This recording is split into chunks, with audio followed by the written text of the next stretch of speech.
So for those of you who are new to this channel, you can actually follow me on Instagram. In case you have any queries, you can definitely ask me that. DM me your queries. Just maybe a couple of weeks time because I receive a lot of questions, but I'll definitely get back to you. My ID is st_PYI, and you can certainly scan this code and directly follow me on Instagram. Welcome back to another weekly episode, guys.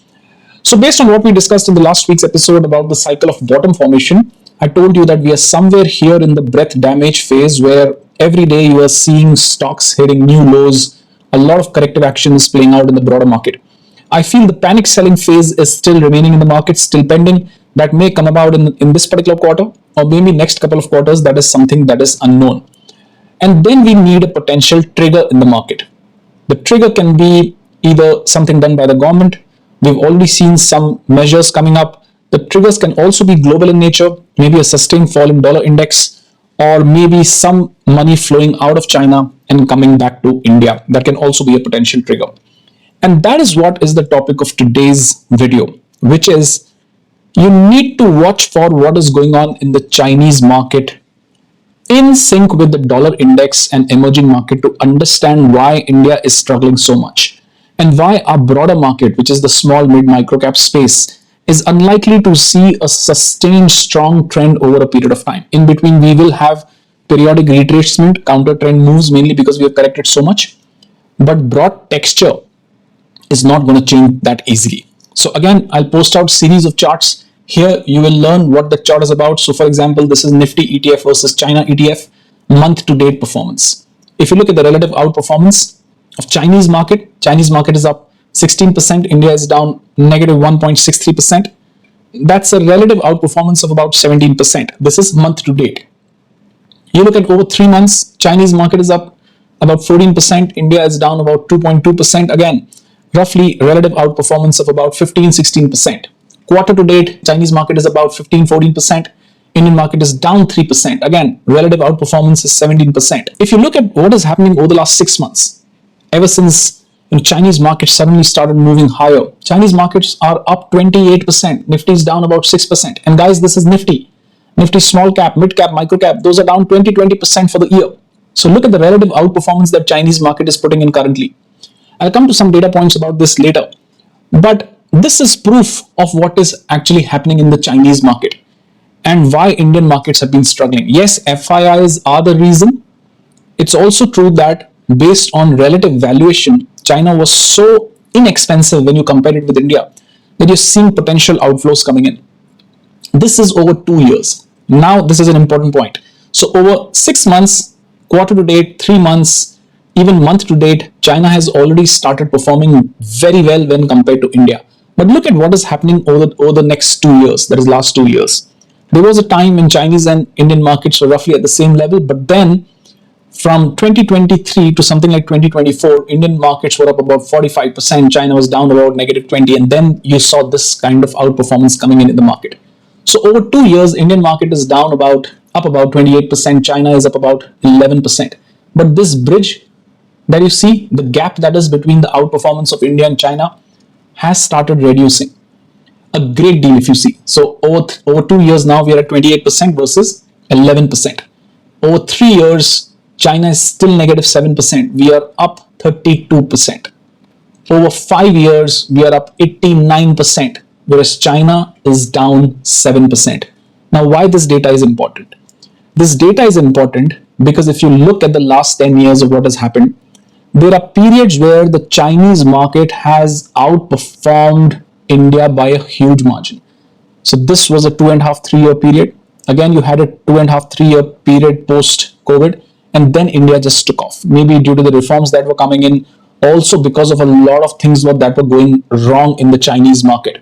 Remember, there were news about government having a big crackdown on the tech space. The real estate sector was just not doing well in China, and it was putting a lot of pressure on their economy. And that is when funds started coming in India, and you had this massive bout of return that kind of played out post 2021 to 2024. That is technically what happened. So now look at what is happening in terms of allocation of funds. So this I've taken from Bloomberg, and the title is China Gains at India's Expense. This is the number of funds in percentage who have reduced allocation by more than 1%. 65% funds have reduced allocation by more than 1% in India. 15% between 0 to 1%, that is reduced allocation. Increased allocation by 0 to 1%, 15% for India, 5% for China. But increased allocation by more than 1%, about 85% funds have done that for China and just 5% for India. And it's mainly because the divergence between the Indian and Chinese market was so much that again valuations were really, really compelling. But what did China do? That is something you have to understand. I'll just read out a few points so that you get a better understanding of this. The first thing they did was engagement with the technology leaders. So in February 25, President Xi convened a summit with top tech entrepreneurs, including Alibaba's Jack Ma and Huawei's Ren Zhengfei, if I'm pronouncing it correctly. He urged them to align with national goals, emphasizing innovation and self-reliance to counter external pressures, particularly from US tariffs. All right, I'll come to this part again. Commitment to economic growth. In New Year's address, President Xi acknowledged economic challenges such as youth unemployment and slow wage growth. He reaffirmed the government's dedication to deepening reforms aimed at improving living standards and achieving a 5% growth target for 2025. This period you see, when China stock market was just not doing well, it was this period precisely where the administration did not have a great relationship with the CEOs and CFOs of majority of companies in China. Policy stability for private sector. President Xi assured business leaders of consistent policies toward private sector, emphasizing its integral role in China's socialist market economy. Advancement of technological self-reliance. Look at this word, self-reliance, self-reliance. President Xi has accelerated efforts to reduce dependence on foreign technology by investing heavily in high-end manufacturing and innovation. Initiatives like Made in China 2025 focus on sectors such as electric vehicles, robotics. You know, in the month of Jan, I had actually spoken about something happening in the Chinese tech sector, especially when the Davos forum interviews started coming out. And had you taken a look at Hang Seng Tech ETF, which is also available in India, back then it was at 19.22 or 19.39, if I remember correctly. This year itself, Hang Seng ETF, that is tech ETF, is up 30% this year, whereas our tech sector is down about 5-6%. The relative outperformance is pretty clear. I hear a lot of interviews where this idea about money moving out of India, moving to China is dismissed. But if you do a relative comparison with each sector, that is Indian sectors versus China sectors, the stark outperformance within the Chinese stock market is abundantly clear. And what I would suggest is look at all the sectors available in the Hong Kong market, because that's a direct proxy play to the Chinese story. Proactive economic policies. The administration has shifted towards more proactive economic measures, including appropriately loose monetary policy and increased bond issuance. These steps are designed to stimulate growth and domestic demand in response to both internal and external economic challenges. So what is currently happening is India and China both are preparing for adverse global conditions. There was a story, I'll try and do a separate video on it. There was a story that India brought back a lot of its gold reserves from London back to India. And now you're hearing stories that the Bank of England is unable to deliver gold or take any new demands from whoever is making it. The waiting period, I think, is 6 to 12 weeks. What was India doing back then? India was preparing for a challenging global scenario. And the same thing is being done by China. I would tell you, in this particular scenario, both India and China have been way ahead in terms of the global game, if I may call it. Now let's come to the game of tariff and what is going to happen to US and China if they put tariffs on each other. In the short term, the US will experience immediate pain through higher consumer prices and business disruptions. I feel this is something President Trump cannot afford, because if inflation starts going up again, in the US, it's going to open up a can of worms that no president is going to be able to solve. So I think the tariffs are going to be relatively measured, and I don't think tariffs will be in such a way that it's going to hurt America a lot in the short term, because short term is important in the US currently. Long term, China could face greater challenges if the tariffs push companies to shift supply chains. I think China will benefit. It will benefit because look at what is happening in terms of geopolitical shift happening throughout the world. US is now no longer having a great relationship with Europe. And when US is telling Europe they are going to impose a lot of sanctions and tariff, same with Canada, you can see in the media China is already reaching out to countries in Europe and Canada, and China is directly telling them that at whatever rate US used to supply things, we will do so at a much cheaper rate. So China is already thinking of shifting supply chains, creating new kind of economic zones where it can do business. So even in the game of tariff, I don't think the US should go ahead and impose a lot of sanctions or tariffs on China or maybe India, because this is not going to serve the purpose of becoming a big manufacturing hub and having strong growth potential within their economy. They just cannot afford higher inflation. So both countries will suffer, but in different ways. The US faces higher cost of inflation, while China risks long-term economic shifts away from its manufacturing dominance. The outcome depends on whether China can offset losses by increasing domestic consumption or diversifying exports, and whether US can absorb the higher cost or find alternative suppliers. I still think in this game of tariffs, China will win. It's not a coincidence that China is trying to repair its relationship with India. It's mainly because China identifies the depth of consumption that a country like India brings on the table. And that's the reason India strategically is also negotiating with the US. It's just that when it comes to India and China, the valuations were so compelling in China that majority of funds have adjusted their exposure by exiting India in part and taking that money to China. So you've got to ask yourself, what is falling the least in India? See, there are two categories that are emerging. First, undervalued and fairly valued stocks. You have to see within Nifty 500 which stocks have fallen the least. And there is a clear list. In Nifty 500, there is a list of 35 stocks that have fallen less than 6%. That should be a watch list. The second category is the underperforming sectors. Again, which are the sectors that did not blow up between 2022 and 2024? Which were the sectors that were moving up with the market but not outperforming? Those are the sectors that are again doing well. Again, ask yourself, which sectors are falling the least today? The answer is very clear. It is private banks. It is banks on the whole. It is Nifty Financial Services. Still, I would tell you Nifty IT and Nifty Digital are falling less. India Pharmaceuticals and Healthcare is seeing a bit of correction, mainly due to what President Trump has imposed in terms of tariff, but that is also going to play out over time. There is one dark horse, and which is the metal sector. Do not forget the metal sector here, mainly because if Chinese economy starts doing well, that is going to have a rub-on effect on the Indian metal sector also. It is just that we need little bit of stability. That kind of stability is still not coming. The third category, which is holding up well, is large cap basket. Again, it's not that difficult, guys.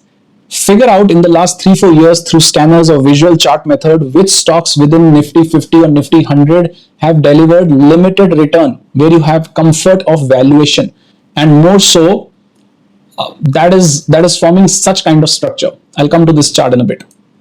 Again, there are a handful of stocks that are doing that, and those stocks need to be on your watch list.